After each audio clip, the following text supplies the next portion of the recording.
जय जगन्नाथ। आइए आज हम प्रभु जगन्नाथ की नारी शक्तियाँ और उनको दिया गया सम्मान के विषय में चर्चा करें। वैदिक काल में महिलाओं की स्थिति समाज में बहुत ऊंची थी। पूर्ण रूप से समान दर्जा दिया जाता था। उनके बिना धार्मिक कार्य संपन्न नहीं होते तथा उनके अभिव्यक्ति की पूर्ण स्वतंत्रता थी।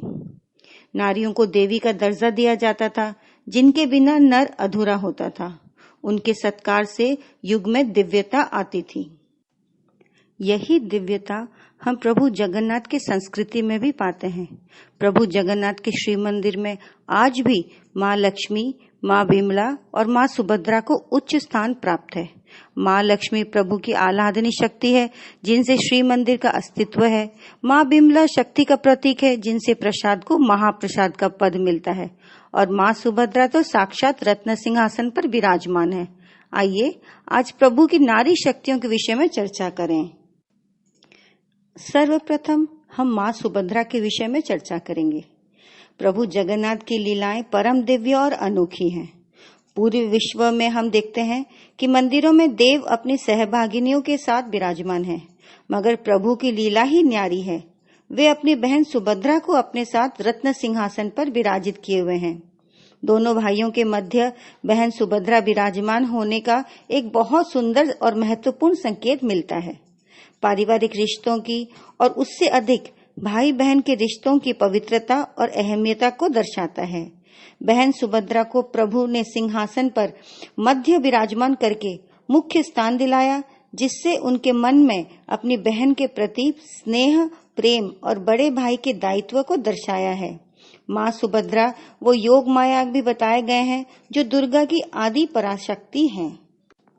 माँ बिमला श्री मंदिर में शक्ति की स्वरूप मानी गई है। प्रभु जगन्नाथ के श्री मंदिर के मुख्य मंदिर के दाहिनी ओर दक्षिण पश्चिमी कोने में रोहिणी कुंड के निकट माँ दुर्गा का शक्तिपीठ मंदिर है। शिव और शक्ति के उपासक माँ बिमला को एक महत्वपूर्ण शक्तिपीठ की पीठासन देवी के रूप में मानते हैं, क्योंकि कहते हैं कि माँ सती का यहाँ पैर गिरा था, इसीलिए इन्हें पाद पीठेश्वरी भी कहते हैं। उनके अनुसार प्रभु जगन्नाथ भैरव के रूप में यहाँ विराजमान है और पूजे जाते हैं, और यही कारण है कि बिमला माँ को जगन्नाथ की पत्नी माना गया है। उन्हें मंदिर की संरक्षिका भी मानी गई है। वैष्णव अनुयायियों के द्वारा इन्हें भगवान बलभद्र की पत्नी और पूर्व जन्म में लक्ष्मण की पत्नी उर्मिला का स्वरूप मानते हैं। इन्हीं कारणों से माँ बिमला को प्रभु जगन्नाथ का प्रसाद स्वर्ण थाल में अर्पण किया जाता है, जिसके पश्चात वो महाप्रसाद बन जाता है। माँ यहाँ चतुर्भुज स्वरूपा में विराजमान है। इनके 4 हाथों में अक्षमाला, अमृत कलश, नागपाश तथा वरद मुद्रा में आशीर्वाद देते हुए विराजमान होती हैं। इन्हें भगवान बलभद्र की क्रिया शक्ति, सुभद्रा की इच्छा शक्ति तथा भगवान की माया शक्ति के रूप में माना जाता है।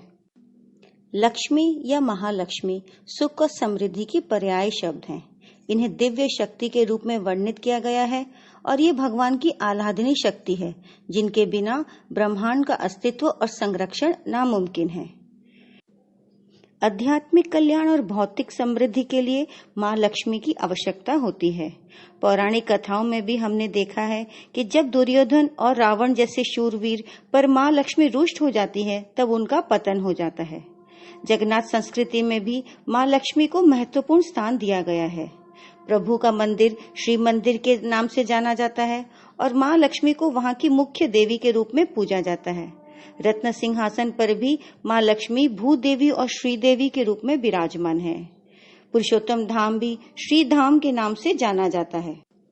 उड़ीसा में पढ़े जाने वाले एक आध्यात्मिक कथा है लक्ष्मी पुराण, जिसपे माँ लक्ष्मी की महिमा का वर्णन है। कथा इस प्रकार है कि माँ लक्ष्मी प्रभु की माया शक्ति है, पर वो बहुत चंचल और तेज है। कभी भी एक स्थान पर नहीं टिकती। वह बहुत आसानी से प्रभावित और अप्रभावित हो जाती है। मोनोओसा गुरुवार लक्ष्मी जी की पूजा और कथा का त्योहार है, जो परिवार की सुख समृद्धि और लंबी आयु के लिए अनुष्ठित किया जाता है। इसकी पूजा कथा करने से लक्ष्मी जी प्रसन्न हो जाती है और शीघ्र आशीर्वाद देने पहुंच जाती है। एक अवसर पर माँ लक्ष्मी एक चांडाल जाति के घर दर्शन देने पहुंची। वह श्रिया नामक भक्तन से बहुत खुश हो गई और उनकी पूरी श्रद्धा से प्रसन्न होकर उसे आशीर्वाद देने पहुंची। जब बड़े भाई बलभद्र को ये पता चला तो वे इस बात को स्वीकार नहीं किए और जगन्नाथ को आदेश दिया कि महालक्ष्मी आने से मंदिर में प्रवेश नहीं देना, मगर वह छोटे भी थे तो चुप रह गए।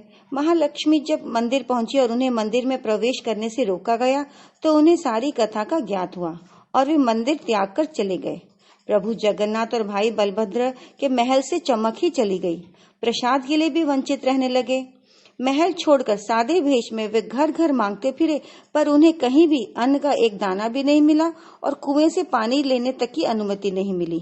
मां लक्ष्मी ने उनकी जाने बिना उनकी देखभाल की और अंत में उन्हें अपनी गलती का एहसास हुआ और वे मां लक्ष्मी को मनाकर महल वापस ले आए और तब से महालक्ष्मी को उच्च स्थान दिया गया है। भक्तों के लिए मां लक्ष्मी दिव्य करुणा की मूर्त है जो कभी भी जात पात नहीं देखती। वे प्रभु के हृदय में विराजमान है और प्रभु जगन्नाथ भी उनके बगैर अपना अस्तित्व मानते ही नहीं। मां लक्ष्मी भाग्य, संपन्नता और समृद्धि के रूप में श्री मंदिर के बाईं ओर एक अलग से मंदिर में विराजमान है। यहाँ मां 4 भुजाओं वाली कमल के सिंहासन पर विराजमान है। मां करीब 3 फीट की ऊंची मनोरम प्रतिमा है और हमेशा आभूषणों से सुसज्जित रहती हैं। इनकी सेवा खुंटिया नामक सेवायत करते हैं और कहते हैं कि भगवान जगन्नाथ की मुख्य मंदिर में प्रवेश करने से पहले उनकी माया शक्ति मां लक्ष्मी का आशीर्वाद प्राप्त करना आवश्यक है, ताकि मन में स्थिरता आए और प्रभु के दर्शन से सकारात्मक लाभ उठा पाएं।